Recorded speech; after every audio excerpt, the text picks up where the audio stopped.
छत्रपती शिवबाचे चरण स्पर्शुनी जगदंबा मातेची शपथ घेऊनी छत्रपती शिवबाचे चरण स्पर्शुनी जगदंबा मातेची शपथ। छत्रपती शिवाजी महाराज ज्यांनी महाराष्ट्राच्या या पवित्र धर्तीवर स्वराज्याची स्थापना केली आणि खिचपत पडलेल्या समाजाला स्वातंत्र्य म्हणजे काय आणि स्वातंत्र्याची जाणीव करून दिली।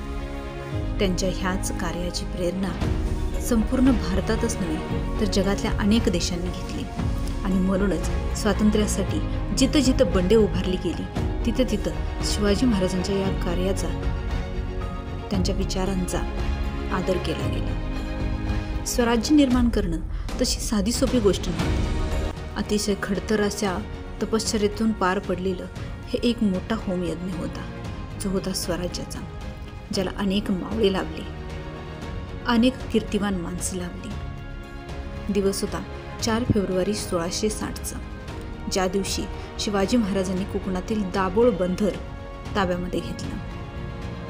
सह्याद्रीच्या कड्याकपारामध्ये शिवाजी महाराजांचं हे स्वराज्य पसरलेलं होतं आणि तितकंच महत्त्व होतं ते म्हणजे कोकणाला। प्रथमतः शिवाजी महाराजांनी चंद्रराव मोऱ्याचा पाडाव करून जावळी ताब्यामध्ये घेतली आणि जावळी ताब्यामध्ये घेतल्यानंतर रायगड प्रतापगडासारखं महत्त्वाचे 2 किल्ले त्यांच्या ताब्यामध्ये आले। त्यामुळं कोकणात उतरून परकीयांना सहजासहजी लढा देता येणं अशक्य गोष्ट होती आणि या कोकणाच्या जीवावरच तर छत्रपती शिवाजी महाराजांनी पुढं अनेक मोहिमा काढल्या आणि त्या फत्तेसुद्धा केल्या। अफजल खानासारखा बलाढ्य सत्ताधीश कित्येक लाखाची फौज घेऊन आला, मात्र छत्रपती शिवाजी महाराजांनी त्याचा पाडाव केला, तो म्हणजे या कोकणातच प्रतापगडाच्या पायथ्याशी त्याला कायमचा निजवला।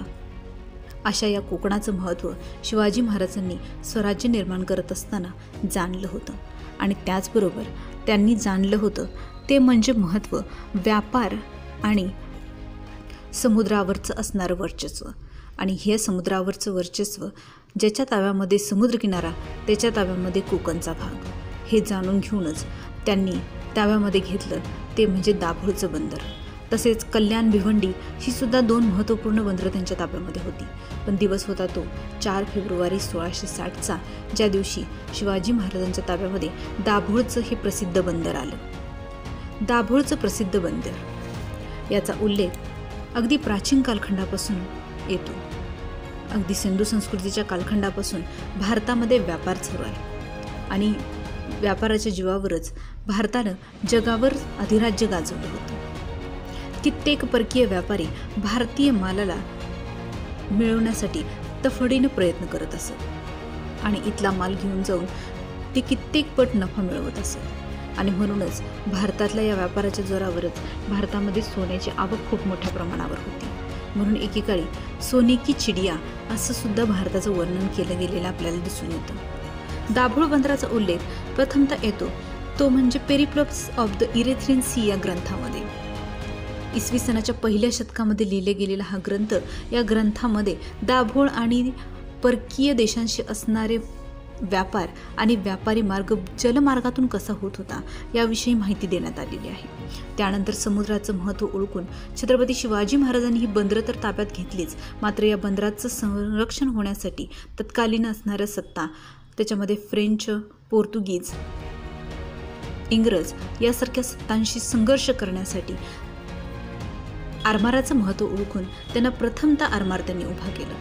मध्ययुगीन भारतामध्ये होऊन गेलेल्या अनेक बलाढ्य सत्ताधीशांपैकी सम्राट अकबरासारख्या सत्ताधीशाला सुद्धा कधी मनात आलं नाही की आपण सुद्धा समुद्रावर वर्चस्व गाजवावं आणि समुद्रामध्ये आरमार निर्माण करावं। मात्र ही गोष्ट सुचली ते म्हणजे दूरदृष्टीच्या छत्रपती शिवाजी महाराजांना आणि त्यांनी या आरमाराच्या जोरावरच जोपर्यंत मराठा सत्ता आणि मराठा सत्तेचे आरमार जोपर्यंत वैभवाच्या शिखरावर होतं तोपर्यंत या सत्तांना सुद्धा दक्षिण भारतामध्ये आपले पाय रोवता आले नाहीत। हीच गोष्ट महत्त्वपूर्ण होती, मात्र ती गोष्ट इतर कोणत्याही सत्ताधीशांना लक्षात आली नाही। असं होतं हे दाभोळचं बंदर। याचं महत्त्व काय?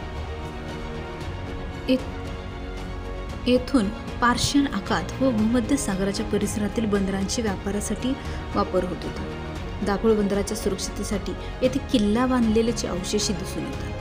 विजापूरच्या आदिलशाहीच्या कालखंडात या बंदराचा उपयोग हज यात्रेला जाण्यासाठी केला जात असे. अशी एक मौखिक परंपरा आहे. मात्र अगदी पहिल्या शतकापासून दाभोळ हे बंदर आपल्याला व्यापारासाठी, परकीय व्यापारासाठी प्रसिद्ध असलेले दिसून येतं. इथून भारतातील माल, ज्याच्यामध्ये विविध प्रकारचं कापड, सुती कापड, रेशमी वस्त्र, हस्तिदंताच्या वस्तू, मसाल्याचे पदार्थ यांचा समावेश होता.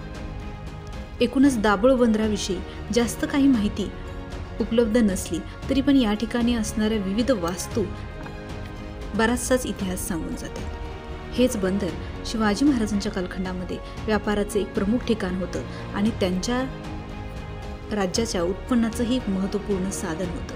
म्हणूनच दाभोळ बंदर ताब्यामध्ये येणं हे स्वराज्याच्या दृष्टिकोनातून अतिशय महत्त्वपूर्ण घटना होती आणि म्हणूनच शिवाजी महाराजांनी हे बंदर आपल्या ताब्यामध्ये घेतलं. त्यांच्या या दूरदृष्टीला मानाचा मुजरा. व्हिडिओ आवडला असल्यास नक्की लाईक करा, जास्तीत जास्त शेअर करा आणि चॅनलला सबस्क्राईब केलं नसेल तर नक्की सबस्क्राईब करा, जेणेकरून अशा नवीन गोष्टी आपल्यापर्यंत पोहोचू शकतील. धन्यवाद.